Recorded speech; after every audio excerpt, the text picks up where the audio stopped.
নির্বাচনে বিএনপি আগায় থাকুক, তারা জনপ্রিয় দল হোক বা পাশ করুক, এতে তো কারো কোনো আপত্তি নাই।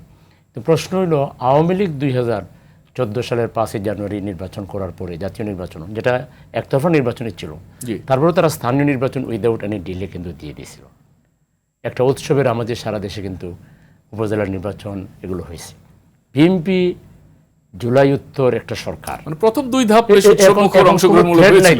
এখন আইন শৃঙ্খলারও সেই অর্থে, এমনি তো আইন শৃঙ্খলার অবনতি যেটা আছে, কিন্তু ধরেন একটা সাড়াশি বা কোনো একটা দেশে কোনো ক্ষতি হয়ে যাবে, দেশে কোনো নির্বাচন করতে পারবে না, এরকম কোনো পরিবেশ কিন্তু এখন নাই।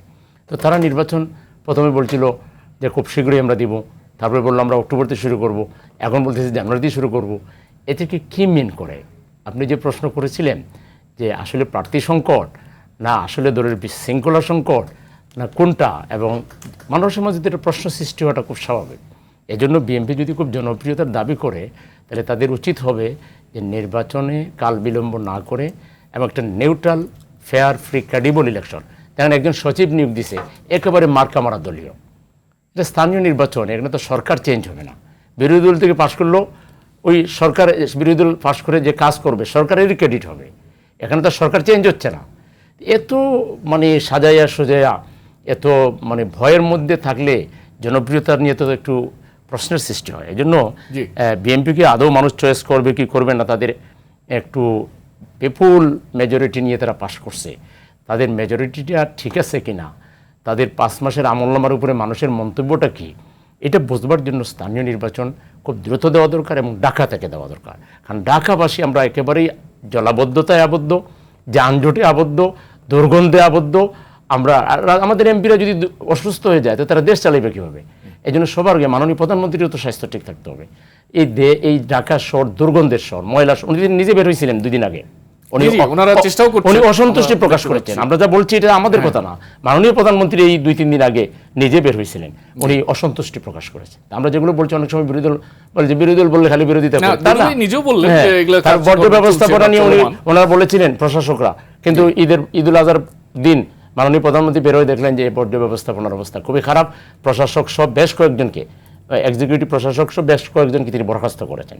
তো বরখাস্ত করেছেন, ধন্যবাদ, কিন্তু নির্বাচনটা দ্রুত দেন না, তাইলে তো নির্বাচিত ব্যক্তির দায়িত্ব একটু বেশি থাকে, জনগণের ভোট সে নিয়েছে, এইভাবে প্রশাসক যে বিষয়গুলো চালানোটা।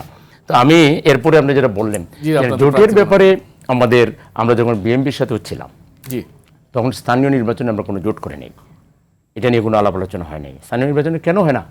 জাতীয় নির্বাচনের কারণে তো অনেক লিডারশিপ বাদ পড়ে যায়। কারণ রাজনীতি যারা করে তাদের টার্গেট থাকে জনসেবা করা, জনগণের তাদের উপর একটা দাবি থাকে। তো এইভাবে ব্যাকেটবন্দি হয়ে গেলে এমনিই তো একটা লিডারশিপ, বড় দল যারা বেশি সিট নিয়ে নেয়, ছোট দলগুলো সেই অর্থে আমরা বিএনপির প্যারালাল একটা মাঠের দল ছিলাম, তাও বিএনপির কাছে সিট আমরা নিতে পারতাম না। এই 20টা 25টা দিয়ে ওরা মনে করতো আমাদের প্রতি অনেক আহসান করছে, জানে। এখন আমরা এই জন্য স্থানীয় নির্বাচনে করতাম না, যে ভাই আপনাদের সাথে জাতীয় নির্বাচনে আসি, এটা সরকার পরিবর্তন না পরিবর্তনের বিষয়, স্থানীয় নির্বাচন তো এটা নাই, এই জন্য আমরা এটা করতাম না। আর এখনও যারা আমাদের সাথে আছেন তাদের প্রতি আমাদের পরামর্শ, ধরেন এনসিপি নতুন দল, তারা যদি কিছু লিডার নিজ থেকে তুলে নিজেদের মতো করে, এবং তারা যদি তাদের পপুলারিটি মানে শ করার জন্য একটু ঝাঁপিয়ে পড়ে, দলটা শক্তিশালী হবে। আমরা তো চাই আরও বিরোধী দল। এই পরামর্শ দিবেন আপনারা? আমরা দিয়েছি তাদেরকে, পার্সোনালি দেখা হয়েছে।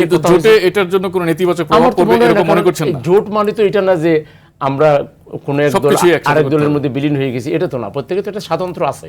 তো সেক্ষেত্রে এটা আমার মনে হয় না তারা মাইন্ড করবে, এবং এটা সোশ্যাল মিডিয়ায় কিংবা আপনাদের বিভিন্ন মহলের মধ্যে যে কথাবার্তা আমরা শুনছি, বাস্তবে এটা কোনো প্রভাব ফেলবে বলে আমি মনে করি। আচ্ছা, আমাদের জোট অটুট আছে এবং থাকবে ইনশাআল্লাহ। আচ্ছা।